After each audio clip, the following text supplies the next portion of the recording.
નમસ્કાર, આપ જોઈ રહ્યા છો નેશન પ્લસ ન્યૂઝ। હું છું આપની સાથે હેતલ ભગત। છોટાઉદેપુરના બોડેલીના રામનગર સોસાયટીના નાકા ઉપર મહિલાઓએ ભાજપના ઝંડા ગટરના ઢાંકણા ઉપર લગાવી વિરોધ પ્રદર્શન કર્યું હતું। છોટાઉદેપુર જિલ્લાના બોડેલી ખાતે 7 જેટલી સોસાયટીને જોડતો રસ્તો પંચાયત માર્ગ મકાન વિભાગ દ્વારા નવો બનાવવા માટે 1.83 કરોડના ખર્ચે રસ્તો મંજૂર કરવામાં આવ્યો છે। જૂનો રસ્તો તોડી નખાતા મકાનો અને રસ્તા વચ્ચે 1 ફૂટની ગેપ પડી ગઈ છે। રસ્તા ઉપર પાણી ભરાઈ જાય છે। 1 વર્ષથી પંચાયતનો માર્ગ મકાન વિભાગ રસ્તાની કામગીરી કરાવતું નથી। રસ્તો બનાવવાની માંગ સાથે મહિલાઓ સૂત્રોચ્ચાર કર્યા હતા। મહિલાઓએ ભાજપના ઝંડા ગટર લાઇનના ઢાંકણા ઉપર લગાવી વિરોધ પ્રદર્શન કર્યું હતું। તમે જોઈ શકો છો આજની પરિસ્થિતિ રામનગર સોસાયટીના રસ્તામાં જે પરિસ્થિતિ છે, ગંદુ ગટરના પાણીમાં અમે ભાજપના ઝંડા લગાવીને પ્રદર્શન કર્યું છે કે તમે જોઈ શકો છો 2 વર્ષથી આ રસ્તો એવો ને એવો જ છે।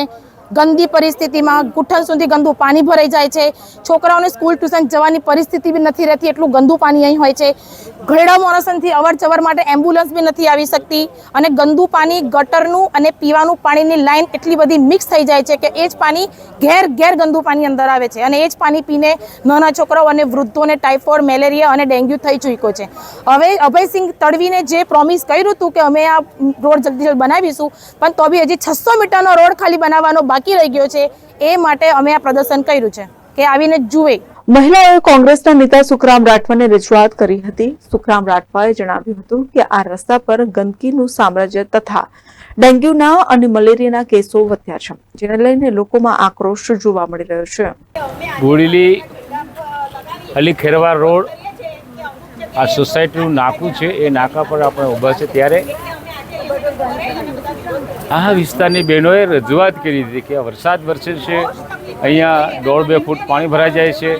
કોન્ટ્રાક્ટ અપાઈ ગયો છે રસ્તાનો, કોન્ટ્રાક્ટ કામ કરતા નથી। હવે આ કોન્ટ્રાક્ટની વિગત પણ જાણવી પડશે।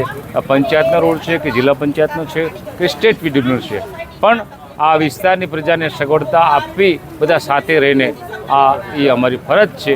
અને જો કોન્ટ્રાક્ટ અપાઈ ગયો હોય તો એ ઇજારદારની સાથે ચર્ચા કરીને રસ્તો સવેળા કેમ બને એ અમારું ધ્યેય રહેશે। Rehan Patel, nation plus news, Chhota Udepur.